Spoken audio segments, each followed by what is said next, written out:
Friends, आपका अपने YouTube channel unique science classes में आपका स्वागत है। आज हम लोग खासों में खास रिएक्शंस पढ़ने वाले हैं जिनका नाम है, आइए देखते हैं हम, chemical property of halo alkane. Chemical property of halo alkane में हम लोग पढ़ेंगे एल्किल हैलाइड की धातुओं से अभिक्रिया। एल्किल हैलाइड की धातुओं से अभिक्रिया में हम लोग पहला जो रिएक्शन पढ़ने वाले हैं, खासों में खास रिएक्शन हमारा सोडियम से। किससे? सोडियम से। अगर सोडियम से रिएक्शन करता है तो इसी का नाम होता है वुटज रिएक्शन। वुटज रिएक्शन या वुटज अभिक्रिया कह देते हैं। अब देखिए हमारे दोस्तों कि हेलो एल्केन सोडियम से शुष्क ईथर की उपस्थिति में अभिक्रिया करके उच्चतर एल्केन देते हैं। तो आइए हम देखते हैं कि किस प्रकार हमारे ये उच्चतर एल्केन देंगे। तो हम लेंगे RX। क्या ले रहे हैं हम? RX ले रहे हैं। RX की क्रिया हम किस पे कराएंगे? ये हम 2 मोल ले रहे हैं तो RX यहाँ भी हम ले रहे हैं। अब किससे क्रिया कराएंगे? हम सोडियम से क्रिया कराएंगे, क्योंकि हमारा सोडियम से करेगा ना। अब सोडियम से क्रिया कराएंगे तो हम ड्राई ईथर ले लेंगे, कैटालिस्ट ले लेंगे हम ड्राई ईथर। ड्राई ईथर की उपस्थिति में तो देखिए ये वाला X, ये वाला X, ये हमारा निगेटिव होता है, ये भी हमारा निगेटिव होता है, ये क्या होता है? पॉजिटिव होता है। तो यहाँ से ये बॉन्ड फिजन होके, बॉन्ड टूट के यहाँ से इतना भाग निकल जाता है। अब देखिए ये 2 मोल है यहाँ, इसीलिए हम इसको भी 2 मोल कर ले रहे हैं। अब देखिए ये वाला रिएक्शन हमारा टूटेगा तो यहाँ से 2NaX निकल जाएगा। क्या निकल गया हमारा? 2NaX।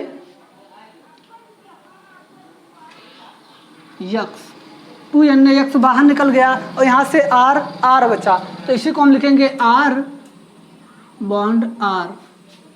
अब देखिए इसका हम एग्जाम्पल बता रहे हैं और इसी रिएक्शंस को हम बोल देते हैं वुटज रिएक्शन।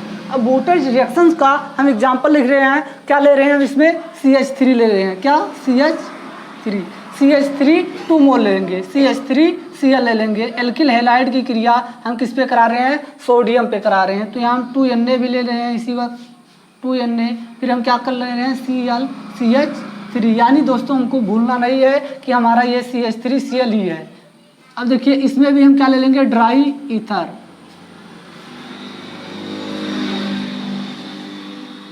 ड्राई ईथर की उपस्थिति में कराएंगे अब, तो यहाँ से देखिए ये Cl और यहाँ से Cl निकाल दीजिए।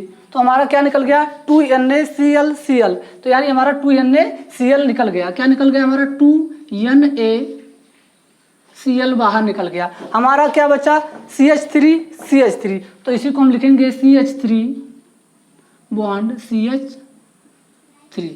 अब इसी का नाम क्या हमारा हो जाएगा? एथेन हो जाएगा, क्योंकि 2 कार्बन है तो इसीलिए हमारा क्या प्राप्त हो गया? एथेन का निर्माण हुआ।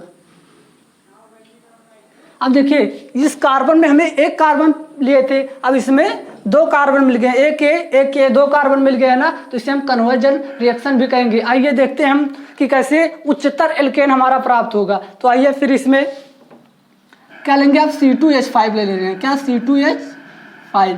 अब C2H5Cl ले रहे हैं, यानी एथिल क्लोराइड ले रहे हैं। अब एथिल क्लोराइड की पुनः क्रिया हम सोडियम से करा दीजिए, सोडियम से करा दे रहे हैं। अब फिर यहाँ क्या कर लेंगे? हम Cl कर लेंगे, यहाँ भी आप प्लस लगा लीजिए, Cl कर देंगे और C2H5। अब C2H5 से क्रिया किया, पुनः हम क्या लगा देंगे? ड्राई ईथर लगा देंगे। अब ड्राई ईथर की उपस्थिति में करेगा तो हमारा यहाँ से Cl और यहाँ से Cl, यानी हमारा क्या निकल जाएगा? 2NaCl। तो हमारा यहाँ से कितने कार्बन है? 2 कार्बन ये है और 2 कार्बन ये है। 5 हाइड्रोजन इधर है, 5 हाइड्रोजन इसे है इधर है, तो हम लिखेंगे इसी को C4H10। C4H10 हमारा प्राप्त हुआ और प्लस क्या निकला हमारा बाहर? 2NaCl। अब इस प्रकार हमारा क्या हो गया? उच्चतर एल्केन का निर्माण हुआ। अब इसमें देखिए 2 कार्बन लिए थे ना, अब 2 कार्बन से हमारे कितने कार्बन गए? 4, यानी इसमें आपका एथेन का निर्माण हुआ था और यहाँ किसका निर्माण होगा? ब्यूटेन का निर्माण हो जाएगा, क्योंकि 4 कार्बन के लिए हम क्या लगाते हैं? ब्यूट, और सिंगल बॉन्ड के द्वारा हैं तो क्या लगा देंगे हम? एन। अब इस प्रकार हमारा क्या हुआ? वुटज रिएक्शन का एग्जाम्पल समाप्त हुआ। अब देख लीजिए, पुनः इसको समझ लीजिए कि हमने इसमें क्या करना है। अगर वुटज रिएक्शन को आपको याद रखना है तो आप सोडियम से क्रिया कराएंगे एल्किल हैलाइड का, तो हमें आसानी से वुटज रिएक्शन प्राप्त हो जाएंगे। आइए प्रिय दोस्तों, हम दूसरा रिएक्शन देखेंगे जिंक से। अगर जिंक से हम एल्किल हैलाइड की क्रिया कराएंगे तो उसी को हम बोल देते हैं फ्रैंकलैंड रिएक्शन। ये वैज्ञानिक का नाम भी है। जितने भी वैज्ञानिक के नाम के रिएक्शन होते हैं वो वेरी इंपॉर्टेंट होते हैं। तो आइए हम देखते हैं क्या फ्रैंकलैंड अभिक्रिया। जो हमारा मेटल होता है वो वैलेंसी पे अधिकतर डिपेंड करता है। तो देखते हैं हम इसमें फ्रैंकलैंड में हम क्या ले रहे हैं, इसमें आर रिएक्शन ले रहे हैं। क्या ले रहे हैं हम? आर रिएक्शन की क्रिया हम किस पे कराएंगे? जिंक पे करा देंगे। क्या आपको यही याद रखना है फ्रैंकलैंड में कि क्या रहेगा? जिंक रहेगा। अब जिंक की क्रिया हम इसको 2 मोल लेंगे तो यहाँ हम क्या लिखेंगे? यक्स लिख देंगे और यहाँ क्या लिख दीजिए? आर लिख दीजिए। अब इसमें भी हम क्या लगाएंगे? Dry ether. ड्राई ईथर हम क्या ले लेंगे? कैटालिस्ट ले लेंगे। अब ड्राई ईथर की उपस्थिति में करेगा तो यहाँ से देखिए एक यक्स, यहाँ से एक यक्स और यहाँ से भी एक यक्स तोड़ देगा। क्या करेगा? तोड़ लेगा और हमारा निर्माण क्या करेगा?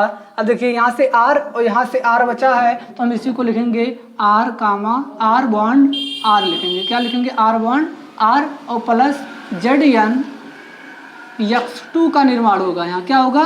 X2 का निर्माण होगा क्योंकि हमारा वैलेंसी इसमें ZN डबल पॉजिटिव लेंगे। अगर ZN डबल पॉजिटिव लेंगे तो इसका गुणा इसमें हो जाएगा तो X2 हो जाएगा। और आपको यही ध्यान में रखना है कि जिंक वाले में जब आप सोडियम से क्रिया करा रहे थे तो यहाँ NaCl निकल रहा था, लेकिन यहाँ क्या निकलेगा? ZN X2 निकलेगा। तो आइए हम एग्जाम्पल देखते हैं फ्रैंकलैंड का कि क्या ले रहे हैं हम यहाँ CH3Cl यानी मेथिल क्लोराइड ले रहे हैं। अब मेथिल क्लोराइड की क्रिया हम किस पे करा रहे हैं? जिंक पे करा रहे हैं। अब जिंक पे इसका 2 मोल लेना है तो हम क्या ले लेंगे? यहाँ Cl ले लेंगे और CH3 ले लेंगे। अब आप इसका मतलब यही लिखा है CH3Cl लिखा है तो आप कंफ्यूज मत होइए।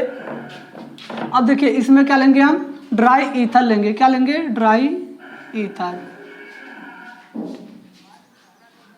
ड्राई ईथर की उपस्थिति में जब हम कराएंगे ये अभिक्रिया तो यहाँ से देखिए ये बॉन्ड टूट जाएगा तो यहाँ से Cl और यहाँ से क्या निकलेगा? Cl। इसको हम निकाल देंगे और आप बोर्ड में ये नहीं बनाएंगे, हम तो आपको समझाने के लिए बता दे रहे हैं। तो यहाँ से ZnClCl क्या निकलेगा? ZnCl2 निकलेगा। क्या निकलेगा? ZnCl2 निकलेगा और प्लस अब हमारा क्या बचा? CH3 बचा हुआ तो यहाँ क्या लिखेंगे हम? CH3 bond CH3। अब हमारा क्या निर्माण हो गया? यानी मेथिल क्लोराइड से हमें पुनः एथेन प्राप्त हो गया। क्या प्राप्त हो गया? एथेन प्राप्त हो गया। इसी प्रकार और देख लेते हैं हम रिएक्शन को। क्या लेंगे हम? यहाँ C2H5 ले लीजिए। क्या? C2H5Cl ले लीजिए प्लस ZN से क्रिया करा दीजिए। किससे? ZN से क्रिया करा दीजिए। तो हमारा 2 मोल लेना है इसको तो हम क्या लेंगे? Cl और C2H5 और क्या लेंगे हम? ड्राई ईथर कर देंगे। इसी चीज़ को इसे डेस हम कर दे रहे हैं और यहाँ से Cl और यहाँ से Cl क्या निकला हमारा? ZnCl2। तो हमारा क्या बचा? C2H5 और C2H5 यानी लिख सकते हैं हम इसको C4H10 और प्लस अब देखिए ZnClCl यानी क्या हो गया हमारा? ZnCl2 का निर्माण हुआ। क्या हुआ? ZnCl2 का निर्माण हो गया हमारा। तो इस रिएक्शंस को हम बोल देंगे फ्रैंकलैंड रिएक्शन। और फ्रैंकलैंड अभिक्रिया मोस्ट इंपॉर्टेंट होता है बोर्ड की दृष्टि से। तो आइए अब हम नेक्स्ट रिएक्शंस की बात करेंगे। रिएक्शन विथ हम क्या करेंगे? रिएक्शन विथ मैग्नीशियम यानी इसी को कहेंगे हम एल्किल हैलाइड की क्रिया अगर हम मैग्नीशियम से करा दें, मैग्नीशियम मेटल से करा दें तो हमें क्या प्राप्त हो जाएगा? तो हमें ग्रिग्नार्ड अभिकर्मक का निर्माण हो जाता है। ग्रिग्नार्ड अभिकर्मक का निर्माण हो जाता है। तो इसी को हम देख रहे हैं। क्या ले रहे हैं हम? आर यक्स ले रहे हैं। क्या ले रहे हैं हम? आर यक्स की क्रिया हम किस पे करा रहे हैं? Mg पे। किस पे? Mg पे करा रहे हैं। और किसके उपस्थिति में? ईथर की उपस्थिति में। किसके? ईथर या कहेंगे ड्राई ईथर। ड्राई ईथर के उपस्थिति में कराएंगे तो हमें क्या मिल जाएगा? RMgX। तो RMgX को ही हम ग्रिग्नार्ड रेजेंट बोल देते हैं। क्या बोल देते हैं हम? Grignard Regent.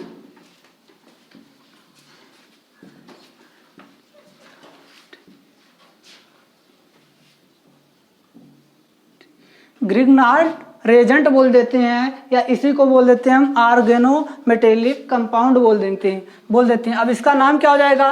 देखिए मैग्नीशियम एल्किल हैलाइड, इसका नाम क्या हो जाएगा, मैग्नीशियम एल्किल हैलाइड हो जाएगा। अब आइए हम क्या देखते हैं, इसका मैकेनिज्म देख रहे हैं।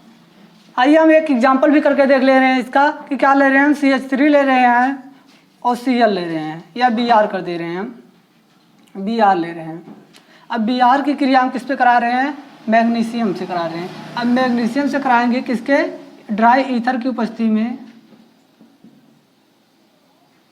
ड्राई ईथर की उपस्थिति में हम कराएंगे तो हमें क्या मिल जाएगा, CH3 Mg और Br का निर्माण हुआ और इसका नाम क्या हो जाएगा, मैग्नीशियम मेथिल ब्रोमाइड हो जाएगा। क्या हो जाएगा, मैग्नीशियम मेथिल ब्रोमाइड हो जाएगी। अब आइए हम देखते हैं क्या इसका मैकेनिज्म क्या होगा। मैकेनिज्म, तो मैकेनिज्म में हमारा देखना है क्या लेंगे हम, पहले देख लेते हैं इसको कि R या इसी को कहेंगे हम, देखिए हम मैग्नीशियम ले रहे हैं, क्या ले रहे हैं, मैग्नीशियम। अब मैग्नीशियम को तोड़ देंगे किसमें, देखिए इसका जो इलेक्ट्रॉन कॉन्फ़िगरेशन होगा 282 हो जाएगा क्योंकि इसका 12 इलेक्ट्रॉन होंगे इसमें। तो इसको करेंगे जब हम, तो यहाँ क्या लिख दीजिए मैग्नीशियम और यहाँ से क्या कर दीजिए, एक इलेक्ट्रॉन को निकाल दीजिए इसमें। तो इसमें क्या आ जाएगा, एक पॉजिटिव चार्ज आ जाएगा और एक इलेक्ट्रॉन बच जाएगा। इनका कॉन्फ़िगरेशन 281 कर देंगे। अब 1 माने क्या हो गया, बाहरी कक्षक में हम एक इलेक्ट्रॉन को रिमूव कर दिए हैं तो एक ही बचा हुआ है हमारा। तो आइए इस पर कर रहे हैं, क्या ले रहे हैं हम, आर यक्स, क्या ले रहे हैं हम, आर यक्स। अब आर और यक्स के बीच में कितने बॉन्ड है, 2 बॉन्ड, मतलब 2 इलेक्ट्रॉन है। अब दोनों के दोनों इलेक्ट्रॉन इस पर ट्रांसफर कर दे रहे हैं, क्या कर दे रहे हैं, ट्रांसफर कर रहे हैं और यहाँ से एक इलेक्ट्रॉन जो बचा हुआ है इस पर लगा दे रहे हैं और इलेक्ट्रॉन की कमी को पूरा कर देगा। क्या करेगा ये, इलेक्ट्रॉन की कमी को पूरा कर देगा। तो हमारा यहाँ से बच जाएगा आर डॉट और प्लस यक्स निगेटिव निकल गया। अब ये इलेक्ट्रॉन इस जो इस पे इलेक्ट्रॉन की कमी हो रही थी पूरा कर लिया है, इसीलिए हमारा यहाँ आर डॉट आ गया है या इसी को हम कहेंगे कि फ्री रेडिकल का निर्माण हो गया है। अब आइए इसको आगे कर रहे हैं, क्या ले हैं हम, R dot plus Mg dot plus x negative. अब यक्स निगेटिव की क्रिया हम करा रहे हैं तो देखिए यहाँ से आर Mg इसके बीच इलेक्ट्रॉन के साझेदारी से हमारा बॉन्ड बनेगा, किसके, इलेक्ट्रॉन के साझेदारी से बॉन्ड बनेगा। तो ये आर Mg यक्स और जो यक्स है ये हमारा आयनिक बॉन्ड, क्योंकि इलेक्ट्रॉन के आदान प्रदान से बन रहे हैं। देखिए यहाँ इलेक्ट्रॉन है, इस पे नेगेटिव चार्ज है, इस पे पॉजिटिव चार्ज है, तो ये आयन विधि द्वारा बन जाएगा तो हमारा यहाँ यक्स हो जाएगा, यक्स का निर्माण हो जाएगा। अब देखिए जो आर और Mg के मध्य जो बॉन्ड बना है उसको हम कोवैलेंट बॉन्ड कहेंगे और Mg और यक्स के बीच जो बॉन्ड बना है हमारा वो आयनिक बॉन्ड होगा। आइए देखते हैं क्यों, एक मेटल है हमारा और एक क्या है, नॉन मेटल है। तो मेटल और नॉन मेटल के बीच में हमेशा कैसा बॉन्ड बनता है, आयनिक बॉन्ड बनता है। लेकिन इसमें देखिए इलेक्ट्रॉन की शेयरिंग हुई है, साझे से बनी है, इसीलिए हम कहेंगे आर और Mg का 50% भाग कोवैलेंट है। क्या है, कोवैलेंट है और 50% क्या है, आयनिक करेक्टर है, आयनिक बॉन्ड बनता है। अब आपको हमेशा यही याद रखना है कि आर Mg यक्स में हमेशा आर तथा Mg के मध्य बॉन्ड टूटेगा। तो आपको ये याद रखना है कि क्या, आर तथा Mg के मध्य हमेशा बॉन्ड टूटेगा और Mg और यक्स के बीच में कभी बॉन्ड नहीं टूट सकता। क्यों नहीं टूट सकता, क्योंकि ये हमारा कोवैलेंट बॉन्ड द्वारा बने हैं और कोवैलेंट बॉन्ड द्वारा बने हैं तो ये आसानी से टूट जाएंगे। तो आइए हम नेक्स्ट हेडिंग की बात करेंगे। क्या, आइए दोस्तों हम देखते हैं विलियमसन ईथर संश्लेषण अभिक्रिया। तो दोस्तों हमारा जो विलियमसन है ये एक वैज्ञानिक है, ये वैज्ञानिक के नाम के रिएक्शन है। तो इसमें आपको याद क्या करना है, विलियमसन ईथर संश्लेषण। तो हमेशा याद रखना है कि विलियमसन आ जाएगा तो हमेशा ये बात को याद रखना है कि ईथर का निर्माण होगा और ईथर बनाने की विधि को हम विलियमसन संश्लेषण अभिक्रिया भी कहते हैं। तो आइए हम देखते हैं अभिक्रिया के बारे में। हम क्या रहे हैं, हम एल्कोहल ले रहे हैं। क्या,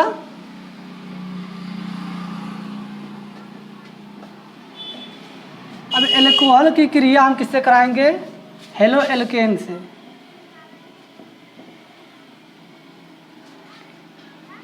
अब हेलो एल्केन से कराएंगे और क्या ले लेंगे, क्षार ले लेंगे। क्या लेंगे हम, क्षार लेंगे। जब ये अभिक्रिया करते हैं तो क्या बनाते हैं, ईथर बनाते हैं। ईथर प्लस जल प्लस लवण का निर्माण करते हैं। क्या बनाइए, एल्कोहल की क्रिया हम हेलो एल्केन पर करा दिए तो हमें हेलो एल्केन और क्षार की उपस्थिति क्षार में कराएं तो हमें क्या मिला, ईथर जल और लवण का निर्माण हुआ। तो आइए रिएक्शन के थ्रू देखते हैं हम क्या ले रहे हैं। हम इसमें एल्कोहल ले रहे हैं ROH। ROH की क्रिया हम किससे कराएंगे, हेलो एल्केन से। तो हम यहाँ का क्या कर रहे हैं CH3, या इसी को हम ले रहे हैं RX की क्रिया हम किससे करा रहे हैं, NaOH की उपस्थिति में करा रहे हैं, क्योंकि हमें क्षार ही लेना है।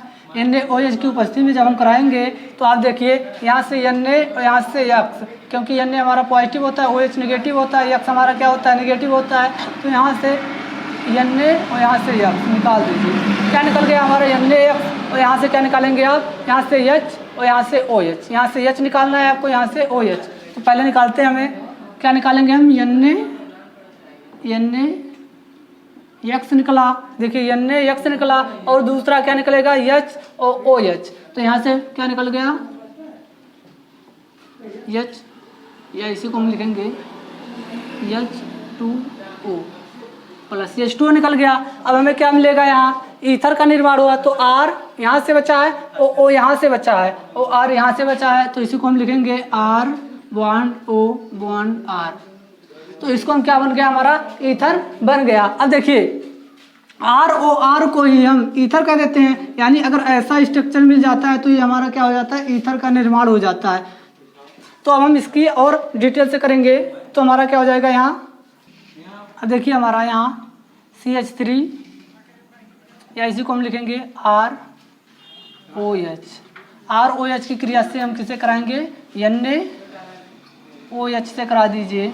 अब NaOH से कराएंगे तो आपको यहाँ से H निकल जाएगा, यहाँ से OH निकल जाएगा, क्योंकि ये हमारा क्या पॉजिटिव होता है, ये निगेटिव होता है, ये हमारा क्या होता है, पॉजिटिव होता है। तो यहाँ से हमारा किसका निर्माण हुआ, RONA प्लस क्या निकल गया, H2O निकल गया। देखिए यहाँ से OH, यहाँ से H, यानी ये हमारा RONA निकल गया। इसी को हम बोलेंगे सोडियम एल्का ऑक्साइड। क्या बोलेंगे हम इसी को, सोडियम एल्का ऑक्साइड। आगे ये क्रिया करेगा तो क्या हमारा बनेगा, अब देखिए RONA की क्रिया हम किस पे कराएंगे। अब दूसरा स्टेप हमारा क्या था, Cl लेते, हम क्या लेते हैं, यहाँ RX लेते, तो यहाँ भी हम क्या लेंगे, RX ले लीजिए। तो RX ले लिए हमारा। तो यहाँ से देखिए, यहाँ से X और यहाँ से Na बाहर निकाल दीजिए इसको। जब इसको हम बाहर निकाल दिए तो हमारा क्या बचा, ROR प्लस हमारा क्या निकल गया, NaX। तो इस प्रकार हमारा क्या हुआ, ईथर का निर्माण होता है। तो इस क्वेश्चन में भी आ जाता है कि हम धातुओं, या कहेंगे हम इसी को कि एल्का ऑक्साइड। देखिए हम सोडियम एल्का ऑक्साइड की क्रिया हमने किस पे कराया, हेलो एल्केन पे कराया। तो हमें ईथर का निर्माण हुआ और NaX क्या हो गया, बाहर हो गया। और ईथर बनने की प्रक्रिया को हम ईथरीकरण भी कहते हैं, और इसी को हम विलयनसन संश्लेषण अभिक्रिया भी कहते हैं। आइए दोस्तों, अब देखिए इसका एग्जाम्पल हमारा क्या होगा। तो हम क्या लेंगे, अब इसके जगह पे हम ले रहे हैं CH3ONA ले रहे हैं, सोडियम मेथा ऑक्साइड ले रहे हैं, और क्या ले रहे हैं, मेथिल क्लोराइड ले रहे हैं, CH3 ले रहे हैं। अब देखिए इसकी क्रिया हम कराएंगे तो हमारा क्या मिल जाएगा, यहाँ से Cl निकल जाएगा, क्योंकि हमारा ये पॉजिटिव होता है, ये हमारा क्या होता है, निगेटिव। तो यहाँ से Na, यहाँ से Cl को बाहर निकाल देंगे तो हमारा क्या निकल जाएगा, देखो यहाँ क्या बचा, CH3O तो इसी को हम लिख ले रहे हैं CH3OCH3, और प्लस हमारा क्या निकल गया, NaCl। NaCl का हमारा क्या हो गया, बाहर बाई प्रोडक्ट के रूप में निकल गया। अब देखिए हमारा इसी की जगह पे अगर हम C2H5 ले लेते हैं, C2H5ONA, तो इसका क्या नाम हो जाता, इसका नाम हो जाता सोडियम एथा ऑक्साइड, यानी लिख लीजिए ऐसे सोडियम एथा ऑक्साइड। सोडियम एथा ऑक्साइड की क्रिया हम इस पे कराएंगे, हेलो एल्केन मतलब इस पे C2H5 या इसी को हम लिखेंगे एथिल क्लोराइड को कराएंगे C2H5। इस पे जब हम कराएंगे तो यहाँ से देखिए यहाँ से Cl तो यहाँ से Na बाहर निकाल दीजिए, हमारा क्या निकल गया NaCl, तो NaCl बाहर निकल गया, हमारा क्या आया C2H5 O C2H5। अब देखिए ये भी हमारा ROR है, या इसी को तो हम ROR लिखते हैं, या इसी को हम क्या ले लेते हैं ROR लिखते हैं ना। तो इस प्रकार हमारा क्या बन गया विलियमसन संश्लेषण क्रिया का एग्जाम्पल भी हो गया और उदाहरण एग्जाम्पल भी हो गया और रिएक्शन भी हमारा हो गया। अब देखिए हम इस रिएक्शंस को याद कैसे करेंगे कि जितने रिएक्शन हम आज पढ़े उसको किस तरह याद रखें। तो देखिए पहला वाला रिएक्शन हम लोग पढ़े बूटेज रिएक्शन। अब बूटेज रिएक्शन आपको याद करना है तो किससे, एल्किल हैलाइड का हम सोडियम से क्रिया कराएंगे, किससे सोडियम से क्रिया कराएंगे। और दूसरा हमने क्या पढ़ा फ्रैंकलैंड रिएक्शन। अब फ्रैंकलैंड रिएक्शन है तो आप उसमें जिंक से क्रिया कराइए, किसमें जिंक से क्रिया कराइए एल्किल हैलाइड का, तो हमें फ्रैंकलैंड रिएक्शन प्राप्त हो जाता है। तीसरी हमने पढ़ा मैग्नीशियम से। अब ग्रिगनाइड रिएजेंट का अगर हमें निर्माण करना है तो हम मैग्नीशियम से क्रिया एल्किल हैलाइड का करा देंगे तो हमें मैग्नीशियम या ग्रिगनाइड एल्केनॉल का निर्माण हो जाएगा। तीसरा हमने पढ़ा कि विलियमसन संश्लेषण अभिक्रिया। तो विलियमसन संश्लेषण अभिक्रिया में हम सोडियम एल्का ऑक्साइड से भी अपक्रिया करा के डायरेक्ट हेलो एल्केन से करा के हमें ईथर प्राप्त किया जा सकता है। लेकिन हमने इस स्टेप को इसलिए बता दिया क्योंकि आपको ये मालूम चले कि ये रिएक्शन का निर्माण कैसे हुआ है। तो शायद आपको ये वीडियो समझ में आता हो। अगर समझ में आए तो ज़्यादा से ज़्यादा लाइक एवं शेयर एवं कमेंट करिए। अब अगले वीडियो में मिलेंगे, तब तक के लिए धन्यवाद।